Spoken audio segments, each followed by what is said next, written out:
बच्ची नजायज बच्चे को पैदा किया और फेंक कर वो फरार हो गई है। पैदा ही हुई थी अभी, नाड़ भी उसका जो ना वो भी नहीं था काटा हुआ। अस्सलाम वालेकुम नादरीन, कल न्यूज़ से मैं हूं आपको मेज़बान उमैर अली। नादरीन, कसूर बस्ती इस्लामाबाद के अंदर मैं मौजूद हूं, जहां पर एक ऐसा अफसोसनाक वाक़या पेश आया जिसे सुनकर इंसान की हैरत जो है ना वो गुम हो जाती है कि माँ बाप औलाद के लिए तरसते हैं कि अल्लाह ताला हमें औलाद दे दें। वो लोग जिनके पास करोड़ों रुपए लेकिन औलाद नहीं है, उनसे पूछें कि औलाद की कदर क्या है।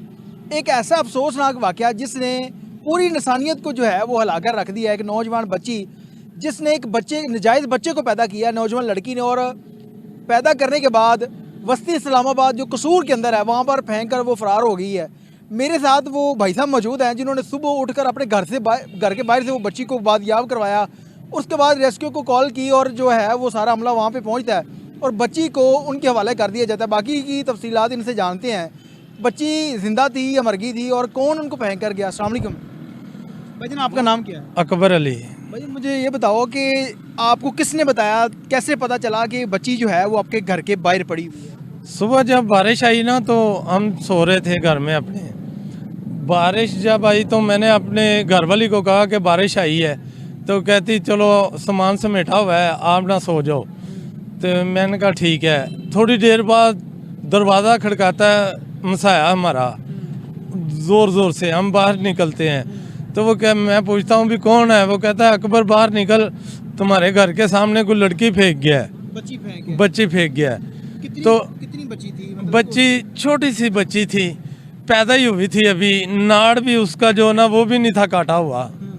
वो वैसे ही कपड़े में, काले रंग के कपड़े में लपेट कर उधर कोई फेंक के चला गया। जिंदा थी? जिंदा थी। और ऐसे लोगों को मैं सोचता हूँ कि हुकूमत को, कि जब आपने उस बच्ची को देखा, कपड़े के अंदर उसको लपेटा हुआ था, उसके बाद आपने क्या किया? उसके बाद हमने ये किया कि हमारे महल्ले दारों ने ना 11 22 वालों को ना कॉल कर दी थी। जब मैं बाहर आया 5 मिनट बाद ही वो गाड़ी आ गई, रेस्क्यू की। हाँ। अच्छा, फिर वो उन्होंने कपड़ा मांगा, मैंने अपने घर से जो कपड़ा था वो उनको ला कर दिया। उस कपड़े में वो लपेट कर ले गए। उसके बाद आप लोगों के मोहल्ले में कोई सीसीटीवी कैमरा नहीं लगा था जिसकी मदद से देखा जा सकता? कि कैमरे लगे हुए हैं, एक इस साइड पे लगा हुआ है फौजी के घर में, एक इस साइड पे लगा हुआ है। अगर हुकूमत चाहे, कानून चाहे तो उनके कैमरे चेक कर सकती है, चाहे तो उसके माँ बाप को ढूंढ सकती है। जिन्होंने इतनी गिरी हुई हरकत की है, कम से कम उनको सज़ा तो मिलनी चाहिए ना। उन्होंने एक इंसानी जान के साथ खेला है। अगर कोई उस बच्ची को कुत्ता बिल्ला उठाकर ले जाता तो उसकी बोटियां नोच लेता। वो तो इंसानों के हाथ आ गए ना, तो वो हमने उनको दे दिया। फिर उसके बाद हम इधर आया हूँ। मैं सुबह अड्डे पे मैंने दोस्तों को बताया, यार इतना दर्दनाक वाक़या मेरे घर के सामने हुआ है, मुझे ना दिल नहीं कर रहा खाना खाने को, किसी चीज़ को भी दिल नहीं कर रहा। वालिदैन तो औलाद के लिए तरसते हैं, ये कौन सा इतना जालिम इंसान कौन है, या इतनी बाज़ औरत कौन है जो 9 महीने उसने उसको पेट में रखा और उठाकर बाहर फेंक दिया। ऐसे लोगों को मुआशरे में सज़ा मिलनी चाहिए, शरेआम किसी भी तरह की उनको सज़ा दी जाए। हम ये गुजारिश करते हैं हुकूमत से, ये जो ना उनको सज़ा दी जाए। अच्छा, मुझे ये बताएं, जो प्राइवेट क्लिनिक बने हैं जहाँ पर इस तरह से बच्चियों के ऑपरेट किए जाते हैं, यानी कि मैं आपकी बात टोकता हूँ। उसके बाद मैं इधर आन के मैंने जब दोस्तों को बताया तो एक मिस्त्री दोस्त मेरा उठा, उसने कहा यार वो बच्ची मुझे ले दो। अच्छा। मैंने कॉल की अपने मोहल्ले में दोस्त को, मैंने कहा यार वो ना एक मेरा दोस्त बच्ची लेना चाहता है तो उसको ले देते हैं। उसने कहा यार वो तुम चले जाओ हॉस्पिटल, तो उधर से आपको मिल जाएगी।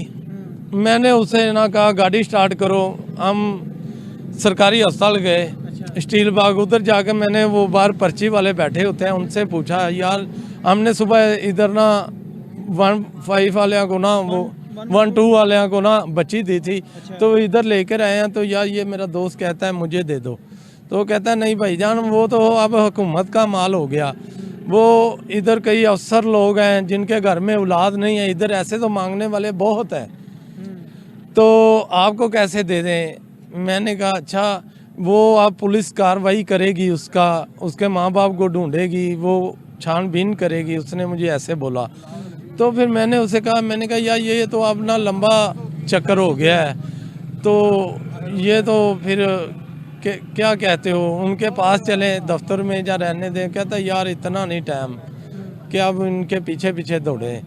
अच्छा मुझे ये बताएं कि वो वालिदैन जो अपने बच्चों का ख्याल नहीं रखते और बाद में बच्चे इस तरह की गलतियां करते हैं, उस वालिदैन के लिए क्या मैसेज है? मैं उन्हें ये कहना चाहूँगा, अगर बच्चे पैदा करने का शौक़ है तो फिर उनकी हिफाजत भी माँ बाप को करनी चाहिए। जी नाज़रीन, आपने उस नौजवान की बात सुनी जिसने अपने घर के बाहर से उस बच्ची को बाजियाब किया, यानी कि उस बच्ची को एक कपड़े के अंदर लपेटा हुआ था और उसको फेंक कर वहाँ से वो बंदा था या बंदी थी वो फरार हो गई है। और आप यकीन करें कि हमारे मुल्क के अंदर ज़नाकारी फहाशी जो है वो सरेआम होती जा रही है दिन ब दिन। वो प्राइवेट क्लिनिक जहाँ पर इन बच्चों का अबॉर्शन किया जाता है या कि उनका ऑपरेट किया जाता है, उनके पास कोई ऐसा अथॉरिटी नहीं होती कि वो किसी से तहकीकात कर सकेंगे आया कि ये जो बच्ची है अपना ऑपरेट करवाने जा रही है, ये कौन है, ये जो उसके पेट में बच्चा जायज़ है नाजायज़ है, कौन है कौन नहीं है।